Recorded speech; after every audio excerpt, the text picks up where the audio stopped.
ഒറ്റയ്ക്ക് കൊണ്ടുവരാൻ കഴിയില്ല, LDF-മായി സഹകരിക്കേണ്ടി വരും രാഷ്ട്രീയപരമായിട്ട്. അല്ല, അത് പിന്നെ ജില്ലാതലത്തിൽ തീരുമാനിക്കേണ്ട കാര്യമാണ്. ഒരു മന്ത്രി അതിനെക്കുറിച്ച് അഭിപ്രായം പറഞ്ഞത് ശരിയല്ല.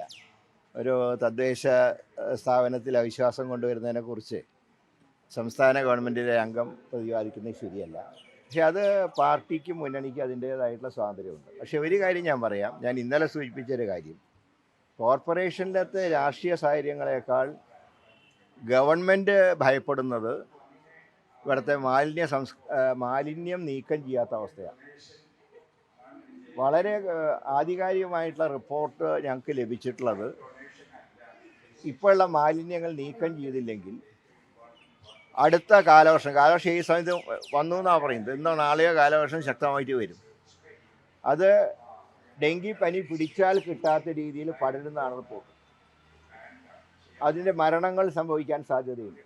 അപ്പോൾ എല്ലാ ഡിപ്പാർട്ട്മെൻറ്റുകളും ഇത് ഒന്നിച്ചു നിന്ന് ഇപ്പോഴത്തെ പകർച്ചവ്യാധികളെ പ്രതിരോധിക്കാൻ ശ്രമിക്കുമ്പോൾ ഇതിൻ്റെ മുഖ്യ കാർമ്മികത്വം വഹിക്കേണ്ട നഗരസഭയ്ക്ക് അത് ചെയ്യാൻ കഴിയുന്നില്ല എന്ന് മാത്രമല്ല, മേയർ പോലും ഇപ്പോൾ ഒരു ചടങ്ങിൽ പോലും അദ്ദേഹത്തിന് പങ്കെടുക്കാൻ കഴിയാത്തൊരവസ്ഥ. ഇത് ഗൗരവമായിട്ട് കാണണം. മറ്റ് രാഷ്ട്രീയ കാര്യങ്ങൾ ശരി തെറ്റുകളെക്കുറിച്ച് ഞാൻ പറയുന്നില്ല. അവിശ്വാസം കൊണ്ടുവരുന്നതിനെക്കുറിച്ച് അതൊക്കെ നഗരസഭയിലെ പാർലമെൻ്ററി പാർട്ടി എടുക്കേണ്ട തീരുമാനമാണ്.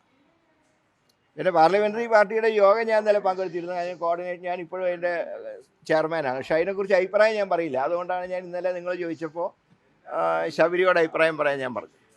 അത് അതിൻ്റെ വഴിക്ക് നടക്കട്ടെ. പക്ഷേ മാലിന്യം നീക്കം ചെയ്യൽ ഒരു കാരണവശാലും തടസ്സപ്പെടാൻ പാടില്ല. ഞാനത് മേയറോടും ഞാൻ സംസാരിച്ചു, കലക്ടറോടും ഞാൻ സംസാരിച്ചു. അക്കാര്യത്തിൽ സർക്കാരിന് വിട്ടുവീഴ്ച ചെയ്യാൻ കഴിയില്ല. സംസ്ഥാനത്ത് പലയിടത്തും ഈ ലോ ഓഫീസർമാരുടെ നിയമനം നടക്കുന്നുണ്ട്, പലയിടത്തും ഏതിൻ്റെ നിങ്ങൾ പറഞ്ഞ മറ്റേ ലാബിൻ്റെ ആണെന്ന് സൂചിപ്പിച്ചു അല്ലേ? എത്ര കാലമായിട്ട് ഒഴിഞ്ഞു കിടക്കുന്നതും കൂടെ നിങ്ങൾ അന്വേഷിക്കണം.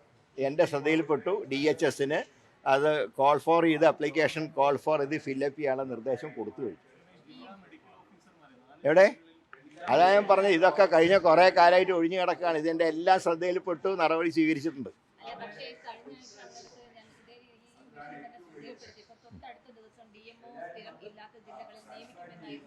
അതിൻ്റെ ആയല്ലോ. ഞാൻ ചോദിക്കട്ടെ, സ്വന്തമായിട്ട് ഒരാളെ വിളിച്ച് DMO ആക്കാൻ പറ്റുമോ?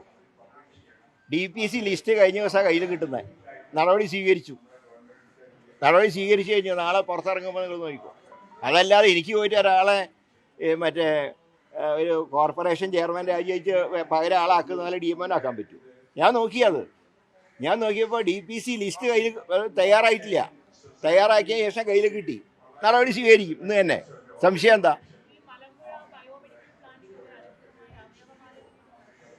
അങ്ങനെ എന്തെങ്കിലും ശ്രദ്ധയിൽപ്പെട്ടാൽ ഞാൻ പറയാം, നിർദാക്ഷിണ്യം ഗവൺമെൻറ് നടപടി സ്വീകരിക്കും. നിർദാക്ഷിണ്യം. എവിടെയൊക്കെ റിപ്പോർട്ട് ചെയ്യപ്പെട്ടിട്ടുണ്ടോ അത് ഞങ്ങളുടെ ശ്രദ്ധയിൽപ്പെട്ടാൽ അപ്പോൾ നടപടി സ്വീകരിക്കും. ഒരു സംശയവും വേണ്ട കാര്യത്തിൽ. ഏതാ? എങ്ങനെ? എവിടെയാണെങ്കിലും ഞാൻ ഇവിടെ ഭരണസ്തംഭനം കാരണം ഇവിടെ മൂവ്മെൻറ്റ് തടസ്സപ്പെട്ടു. ഞാൻ അതാ പറഞ്ഞത്. ബാക്കി സ്ഥലത്ത് ചെയ്യാത്തവരുണ്ട്. പക്ഷെ അതിനേക്കാൾ ഉപരിയായി തലസ്ഥാനത്ത് ഇങ്ങനെ അപകടം റിപ്പോർട്ട് ചെയ്യപ്പെടുമ്പോൾ ഉണ്ടായിരിക്കുന്നത് ശരിയാണോ? അതിനെ രാഷ്ട്രീയമായിട്ട് കാണരുത് ദയവായിട്ട്.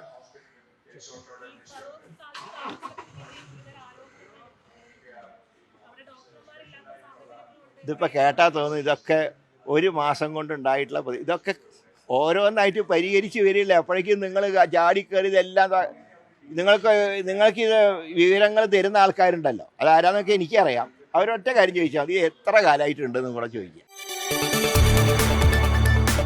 കൂടുതൽ വാർത്തകൾക്ക് News 18 Keralam YouTube channel subscribe ചെയ്യുക.